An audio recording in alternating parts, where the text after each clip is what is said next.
आज पवित्र आत्मा आपको बताएगा। हालेलुया। पहले के जमाने में क्या होता था कि जब परमेश्वर के दास को परमेश्वर बताता था तो वो परमेश्वर का दास आराधनालय में आकर क्या करता था, लोगों को बताता था। लेकिन अभी का समय ऐसा है कि आप खुद प्रार्थना करोगे तो आपको पवित्र आत्मा उसी वक्त आपको क्या कर देगा, बता। आपको मेरी जरूरत नहीं पड़ेगी। लेकिन आप सच्चे मन से परमेश्वर के भय मानने वाले हो या परमेश्वर की आज्ञाओं का पालन करने वाले हो, आगे आइए। हालेलुया। परमेश्वर के भय मानने वाले हो, परमेश्वर की आज्ञाओं का पालन करने वाले हो, तो पवित्र आत्मा आपको सचेत कर देगा कि आपके जीवन में क्या होने वाला है और क्या नहीं होने वाला है। हालेलुया। यीशु मसीह का जाना हमारे लिए अच्छा था कि बुरा था? अच्छा था। हालेलुया। आज तक अपने जितने भी आपने कहानी सुने होंगे, जितने भी आपने कथा सुने होंगे इस संसार में, जितने भी आपने लड़ाई झगड़े की कहानी और कथा सुने होंगे, है ना, तो आप ये सोच लीजिए कि किसी ने आपको ये कहा कि मेरा जाना अच्छा होगा? किसी ने कहा क्या? आपने बहुत सारे कहानी सुने होंगे, मैं धर्म ग्रंथ का नाम नहीं लूंगा, मैं कह रहा हूं आप समझिए। हालेलुया। किसी भी ऐसे कोई भी ऐसे पुस्तक में आपने ऐसा पढ़ा है, बाइबल को छोड़ दीजिए, कि मेरा जाना तुम्हारे लिए अच्छा होगा?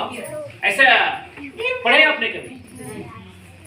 आपने पढ़े होंगे लड़ाइयां झगड़ा, उसकी बीवी को उसको ले गया, उसकी कपड़े को वो फाड़ दिया, उसकी कपड़े को वो ले गया, आपने यही सुने होंगे। लेकिन आपने ये नहीं सुना कि मेरा जाना तुम्हारे लिए अच्छा होगा। ये किसने कहा? यीशु मसीह का जाना। आप जरा सोचिए मेरे प्रियो, जिस परमेश्वर ने, हालेलुया, मैं बार बार कह रहा हूं, जिस परमेश्वर ने अपने आप को बलिदान देने के बाद वो कहता है कि मेरा जाना तुम्हारे लिए अच्छा होगा। आप जरा सोचो कि मनुष्य बनकर प्रभु यीशु मसीह इस धरती पर आए, क्या बनकर? और मनुष्य की बातें को बताया, किसी दूसरे के बात को नहीं बताया। वो परमेश्वर मनुष्य आपके विषय में बात किया, मेरे विषय में बात किया, और उन्होंने कहा कि हर एक इंसान इस संसार में क्या करेगा, एक दिन पृथ्वी पर क्या गाड़ा जाएगा। सही गलत है? और हर एक इंसान गाड़ा जाएगा और हर एक इंसान को उठना पड़ेगा, वो चाहे सच्चाई के लिए उठे या वो बुराई के लिए उठे, या वो फल पाने के लिए उठे या प्रतिफल पाने के लिए उठे। वो हर एक लोगों के लिए परमेश्वर यीशु मसीह ने उस धरती पर गढ़ा जिस धरती पर परमेश्वर आपको गढ़ना है। सही है?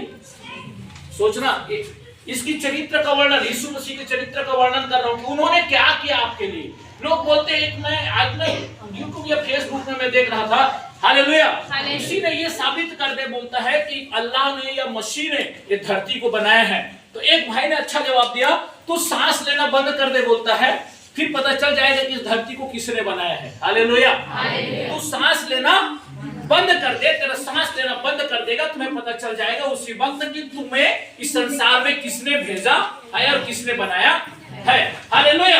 यहाँ पर पवित्र आत्मा कहता है मेरे प्रियो, यीशु मसीह का वचन कहता है, मैं आपसे इसको पढ़ता हूँ, यहाँ पर कहता है, हालेलुया, परंतु ये बात मैंने इसलिए तुमसे कही कि जब इनका समय आए तो तुम्हें स्मरण आए कि मैंने तुमसे पहले क्या कहा था। हालेलुया।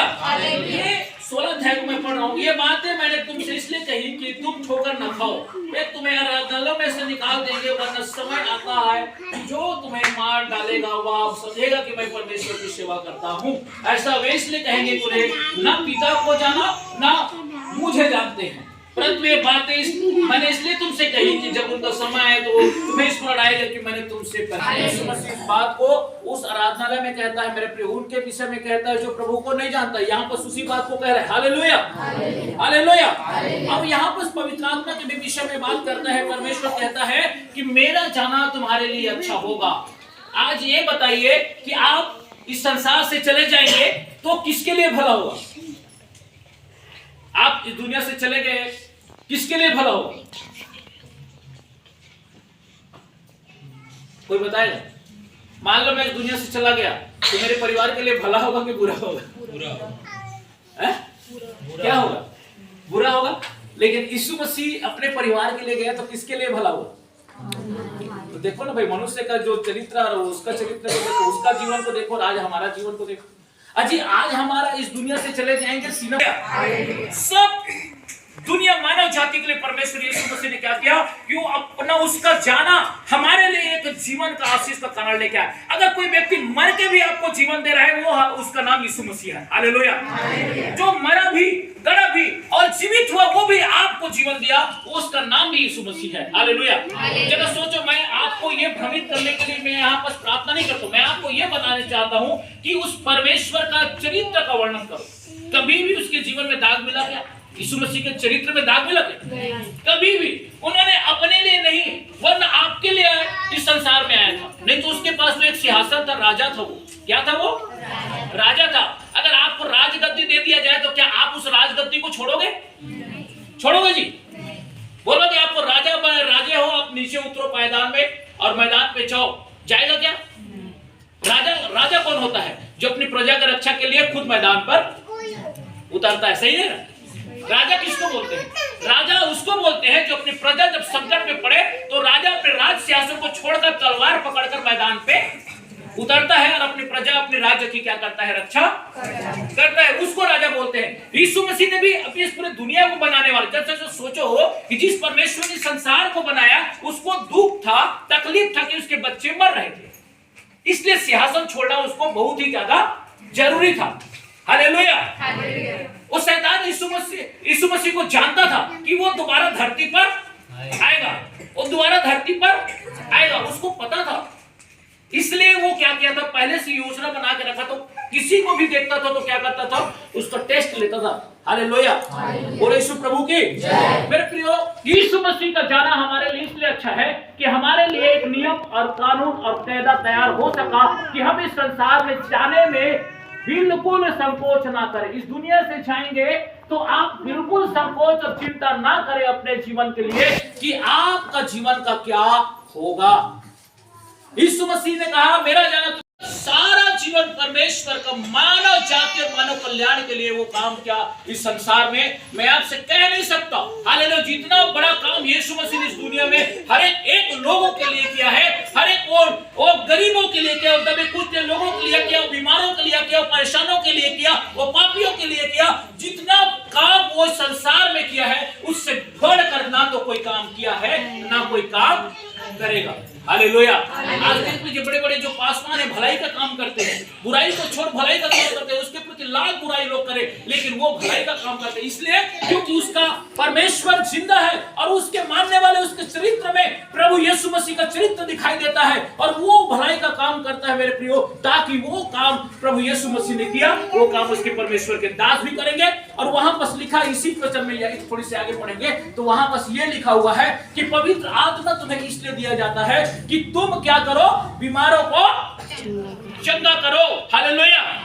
वो काम करो जो मैंने संसार में सारी काम को किया है, वो काम तुम भी वो काम को करो। पवित्र आत्मा अगर आपके ओर उतरेगा तो आप अपने जीवन में उतर पुतर हो जाएंगे। जब आपने प्रेतों के काम को जब आप पढ़ोगे तो जब सामर्थ उतरती है कलीसिया में, अंतिकिया की कलीसिया में, तो वहां पर क्या होता है मेरे प्रियो कि बरनबास और किसको? साउल को, पौलुस को अलग करना पड़ता है उस कलीसिया को। हालेलुया। जब जब सताव होगा, जब जब परमेश्वर की आत्मा उतरेगी, जब जब परमेश्वर की महिमा उतरेगी, उस कलीसिया में भगदड़ मचेगी, लोग तितर बितर होने की कोशिश करेंगे। कोई दो लोग इधर जाएंगे, कोई दो लोग इधर जाएंगे, कोई लोग इधर जाएंगे और सब के सब पवित्र आत्मा की अगुवाई में क्या करेंगे? सुसमाचार को। हालेलुया। एक जगह में आप इकट्ठे हो, आज बहुत लोग काम में चले गए कि नहीं गए? बहुत लोग क्या किए? प्रभु में प्रार्थना करने के लिए आ गए। बहुत लोग अपने घर के विषय में चिंता करते हैं, जबकि इतना दिन तक चिंता किए लेकिन उसका चिंता तो दूर नहीं हुआ। लेकिन एक दिन संडे को चिंता करेंगे तो उसकी घर क्या हो जाएगा? चिंता से मुक्त। ऐसा उनका सोचना है, मेरा सोचना नहीं है। हालेलुया। बोले यीशु प्रभु की, बोले यीशु प्रभु की। एक दिन आप परमेश्वर के लिए 24 घंटा में कितने घंटा निकालना है? 1-1.5 घंटा। सही है। आप परमेश्वर को 1-1.5 घंटा नहीं दे सकता तो आपको 40, 50, 70, 80 साल के जीवन को कैसे दे देगा? दे देगा। हालेलुया। कोई हॉस्पिटल में अगर भर्ती होता है, सुलेमान के द्वारा इस बात को बता रहा है कि वो कह रहा है कि मनुष्य का सारा जीवन क्या होता है? परमेश्वर की आज्ञाओं का पालन करना और उसकी भय और भक्ति में अपना जीवन बिताना। आप संसार में कितनों भी रुपया कमा लीजिए, पैसा कमा लीजिए, धन कमा लीजिए, दौलत कमा लीजिए, लेकिन आपके अंदर में परमेश्वर की आज्ञा नहीं है, आपके अंदर में परमेश्वर का कहा हुआ शब्द को सुनने वाला हिम्मत और मन नहीं है, तो आप बिल्कुल ही आपका प्रार्थना करना व्यर्थ है, आपका जीवन जीना ही व्यर्थ है। और आज देख लीजिए बहुत सारे जवान लड़का और लड़कियां इस संसार को अब छोड़ के जाने खड़े हो, कहीं भी आ सकता है, कभी भी आ सकता हो खुदा, और इसलिए वो लोगों का सारे दाना पानी को बंद कर रहा है जो परमेश्वर की आराधना नहीं करते, परमेश्वर की वचन का पालन नहीं करते, परमेश्वर की भय और भक्ति में नहीं, तो तमाम लोगों का खाना पीना